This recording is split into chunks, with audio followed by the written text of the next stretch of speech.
இதுல ஒரு விஷயம் என்னன்னா எந்த தேதி இல்லை, எப்ப இருந்து இவங்க இம்ப்ளிமெண்ட் பண்ண போறாங்க இல்ல. இன்னொரு விஷயம் என்னன்னா 10% இவங்க என்ன சொன்னாங்க தேர்தல் வாக்குறுதியில, பழைய ஓய்வூதிய திட்டம் நிறைவேற்றப்படும். பழைய ஓய்வூதிய திட்டம் இதானா? இது பழைய ஓய்வூதிய திட்டம் கிடையாது. இதுல 10% அந்த அரசு ஊழியர்களிடம் இந்த சிபிஎஸ் கீழே பிடித்தம் செய்யப்பட்டு வருது. இது கிட்டத்தட்ட 20 வருஷமா பிடிச்சிட்டு வராங்க. இப்ப அந்த பழைய ஓய்வூதிய திட்டம் மாற்றப்பட்டதுல இருந்து சிபிஎஸ் ஸ்கீம்ல எல்லாருக்கும் 10% பிடிச்சிட்டு வராங்க. சோ அந்த பிடித்தப்பட்ட பணம் இப்ப 20 வருடம் ஒருத்தர் இப்ப பணியாற்றிட்டு இருக்காங்கன்னா, இவங்க 20 வருடமாக அவங்ககிட்ட பிடிக்கப்பட்ட தொகை பாத்தீங்கன்னா 10%, அது போக கவர்மெண்டோட கான்ட்ரிபியூஷன். அட்லீஸ்ட் அவங்க பிடிச்சப்பட்ட 1 லட்ச ரூபாய் சம்பளம் வாங்குறாங்க, அவங்களுடைய வட்டி எல்லாம் சேர்த்து இப்ப 50 லட்ச ரூபா இருக்கும்.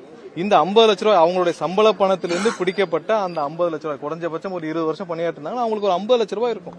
அந்த பணம் என்ன ஆகுது, அதை பத்தி எதுவும் சொல்லல. இதுல கடந்த வருடம் ஒன்றிய அரசு ஒரு யூனிஃபைடு பென்ஷன் ஸ்கீம் அனௌன்ஸ் பண்ணியிருந்தாங்க. அதற்கும் அது பெரிய ஏமாத்து வேலை.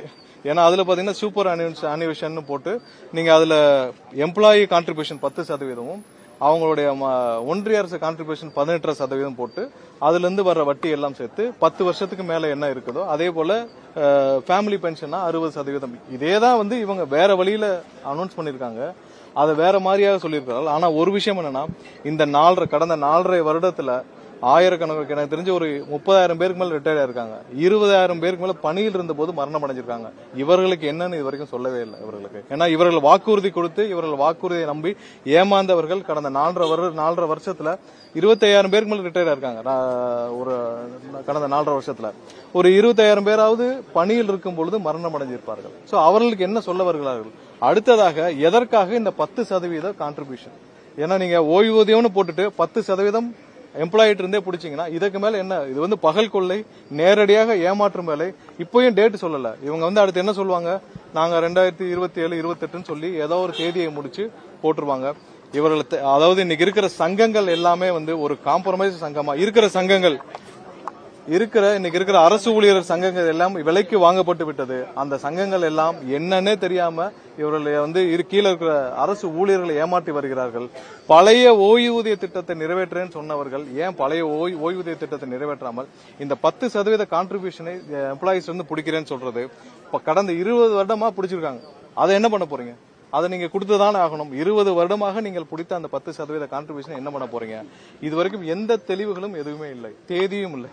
இது தேர்தலை ஒட்டி, ஏன்னா கடுமையாக இந்த 6ஆம் தேதிக்கு அப்புறம் அவர்களுடைய அறிவிச்ச இந்த போராட்டத்திற்கு வேற வழியே இல்லாமல் அவர்கள் ஒரு மாய வலையில் அரசு ஊழியர்களை ஏமாற்றி உள்ளதுன்னு தான் சொல்லணும். இதுல எந்த தெளிவுகளும் இல்லை, எந்த தேதியும் இல்லை. இதே மாதிரிதான் எல்லாருக்குமே, எல்லா வகையிலும் எல்லாருக்குமே. அவங்க சொல்றப்ப 5,000 ரூபாய் பொங்கல் பரிசு தரேன்னு சொன்னாங்க.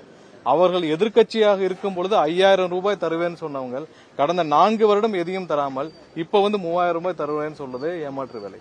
இதெல்லாம் அரசு இங்க இருக்கிற மக்களிடமிருந்து பறிக்கப்பட்ட பணத்தை வரியாக பறிக்கப்பட்டு இவர்கள் 4.5 வருடம் திமுக கொள்ளையடிச்சதில் 1% கூட இன்று மக்களுக்காக போய் சேரவில்லை என்பதுதான்.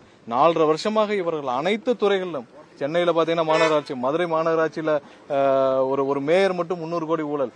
இந்த மாதிரி நீங்க இவர்கள் கொள்ளையடித்த பணத்திலிருந்து 1% கூட மக்களுக்காக போய் சேரவில்லை. கடைசியாக இந்த மாதிரியான பொங்கல் தொகுப்பு, இந்த மாதிரி கண் துடைப்புகள் 5,000 ரூபாய் இவர்கள் எதிர்கட்சியா இருக்கப்போ தரேன்னு சொன்னாங்க.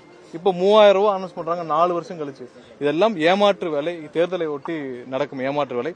இது மக்களுக்கும் நல்லா புரியும். இந்த மக்கள் எல்லாம் பார்த்துட்டு தான் இருக்காங்க. இவர்கள் 4.5 வருஷம் எல்லாம் ஓசின்னு சொல்லி என்னென்ன பண்ணாங்க எல்லாத்தையும் மக்கள் பார்த்துட்டு தான் இருக்காங்க.